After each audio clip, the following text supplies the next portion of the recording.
오늘의 말씀 출애굽기 21장 28절부터 36절 말씀. 하나님 아버지, 화요일 아침 이 시간도 주님의 은혜를 사모함으로 주님 앞에 나갑니다. 이 시간에도 우리 모두에게 말씀을 통해 하나님의 음성을 들려주옵소서. 예수님의 이름으로 기도합니다. 아멘. 할렐루야. 성교의 성도 여러분, 오늘도 하나님의 은혜와 평강이 가득한 하루가 되시길 축복합니다. 오늘 우리에게 주시는 하나님의 말씀은 출애굽기 21장 28절에서 36절 말씀입니다. 율법의 규정들에서 발견할 수 있는 특징은 매우 합리적이라는 점과 회복을 지향하고 있다는 점입니다. 이는 너무나 당연해 보입니다. 하지만 이런 합리적이고 당연한 것을 우리가 당연하게 따르며 살고 있는지는 별개의 문제입니다. 오늘 회복을 위한 말씀을 살펴보면서 성경이 우리에게 보여주는 삶에 대해 생각해 보기 원합니다. 본문에는 먼저 소가 갑자기 사람을 들이받아 사람이 사망하게 됐을 경우 어떻게 할지를 다룹니다. 28절, 소가 남자나 여자를 받아서 죽이면 그 소는 반드시 돌로 쳐서 죽일 것이요 그 고기는 먹지 말 것이며 임자는 형벌을 면하려니와. 당시 소는 굉장히 큰 재산이었으므로 소를 죽여야 할 뿐 아니라 고기도 얻지 못하니 재산상의 큰 피해였습니다. 고의로 사람을 죽인 것은 아니므로 소의 주인이 다른 처벌은 받지는 않습니다. 소 때문에 사망사고가 발생했더라도 소가 돌발적으로 공격한 사고에 대해서는 주인에게 책임을 묻지 않는 것입니다. 어떤 의도나 악이나 부주의가 없기 때문입니다. 그래서 사고는 안타깝지만 그 사고로 인해 억울하게 형벌을 당하는 일이 생기지 않도록 하신 것입니다. 그런데 주인이 소에게 사람을 공격하는 성향이 있음을 알았을 경우에는 사정이 달라집니다. 29절, 소가 본래 받는 버릇이 있고 그 임자는 그로 말미암아 경고를 받았으되 단속하지 아니하여 남녀를 막론하고 받아 죽이면 그 소는 돌로 쳐 죽일 것이고 임자도 죽일 것이며. 안전을 위한 조치를 취하지 않고 방치해 사람을 죽였기 때문에 살인과 다를 바 없는 것으로 여겨져 소뿐 아니라 소유자도 죽임을 당하게 됩니다. 물론 살인 의도는 없었지만 사람을 죽일 수도 있는 소를 제대로 관리하지 못한 책임을 무겁게 지우신 것입니다. 소가 그런 것이라고 자신은 잘못이 없다고 발뺌할 수도 없습니다. 우리에게도 이런 소처럼 제대로 통제하지 않으면 우리를 죄와 실패로 이끄는 것이 있습니다. 그것은 바로 우리 마음의 죄성입니다. 우리가 그 마음을 다스리는 데 실패한다면 심각한 지경에 이를 수 있습니다. 30절, 만일 그에게 속죄금을 부과하면 무릇 그 명령한 것을 생명의 대가로 낼 것이요. 받는 버릇이 있는 소로 인한 사망사고의 경우 그 주인이 부과된 속죄금을 지불하면 사형 판결에서 벗어날 수 있습니다. 그 속죄금은 자신이 제한하거나 타협할 수 없습니다. 피해자의 가족이 부과하는 것이고 가해자는 일방적으로 요구받는 것입니다. 그것을 완전히 지불해야 죽음을 면할 수 있습니다. 우리에게는 죄로 인한 죽음의 형벌이 예정되어 있었습니다. 그 죄가 너무 중해서 속죄금을 감당할 수도 없었습니다. 하지만 예수 그리스도께서 십자가에서 모든 속죄금을 완전히 지불하셨습니다.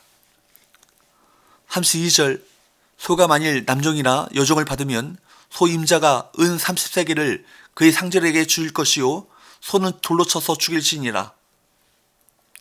난폭한 소가 타인의 남종이나 여종을 받아 죽이면 소 주인은 은 30세겔을 속죄금으로 내야 합니다. 은 30세겔은 가룟 유다가 예수님을 대제사장에게 넘기고 받은 액수와 일치합니다. 예수님께서는 종의 몸값에 팔려 고초를 당하시고 십자가에 달려 돌아가셨습니다.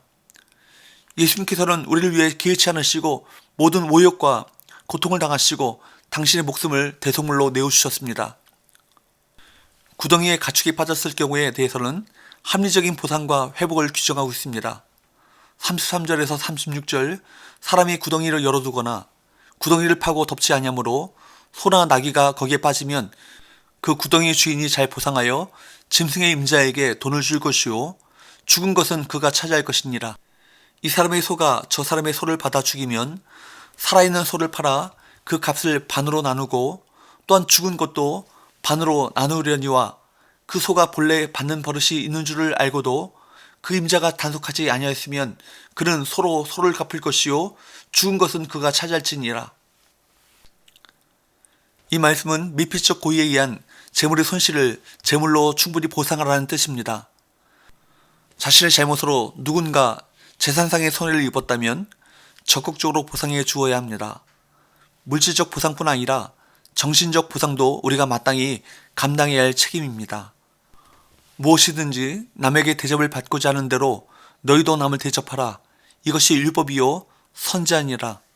마태복음 7장 12절의 황금률을 피해 보상에도 적용해야 합니다.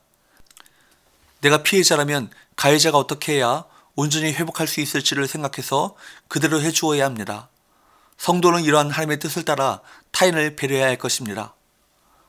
사랑하는 여러분, 미필적 고의에 의해 사람을 죽게 하거나 재산에 손해를 끼치는 것은 타인을 사랑하지 못한 결과입니다. 내 이웃 사랑하기를 내 자신과 같이 사랑하라는 계명을 지키려 했다면 그런 일을 막을 수 있었을 것입니다. 신명기 22장 8절 말씀에 보면 하나님께서는 집을 지을 때 반드시 지붕에 난간을 만들어 사람이 떨어지지 않게 하라고 명하셨습니다. 다른 사람의 실수까지 방지할 안전장치를 반드시 마련하라는 교훈인 것입니다. 하나님께서는 이렇게 이와 같이 당신의 백성이 일상생활에서 타인에 대한 사랑을 적극적으로 실천하기를 원하십니다. 사랑에는 한계가 없습니다. 이 정도면 충분하다는 것은 사랑이 아니라 의무인 것입니다. 하나님의 사랑이야말로 모든 한계를 초월합니다. 하나님의 백성은 하나님의 그런 사랑의 법을 따라야 할 것입니다.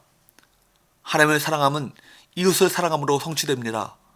타인의 생명과 재산을 해치지 않는 정도가 아니라 적극적으로 보호하는 마음과 자세가 사랑인 것입니다. 성도는 자신뿐만 아니라 이웃의 안전과 행복을 지키기 위해 관심과 노력을 아끼지 않으므로 하나님의 사랑의 법을 이루어야 합니다. 기도합시다. 하나님 아버지, 회복을 위해 여러 규정들을 우리에게 가르쳐 주시고 생명을 해칠 수 있는 위험 요소를 간과하지 않고 미연에 막을 수 있도록 세밀한 지침을 주심에 감사합니다. 이웃을 사랑하라는 계명을 더 적극적으로 실천적으로 적용함으로 하나님의 법을 따르는 백성다운 삶을 살게 하여 주옵소서. 예수의 거룩하신 이름으로 기도합니다. 아멘.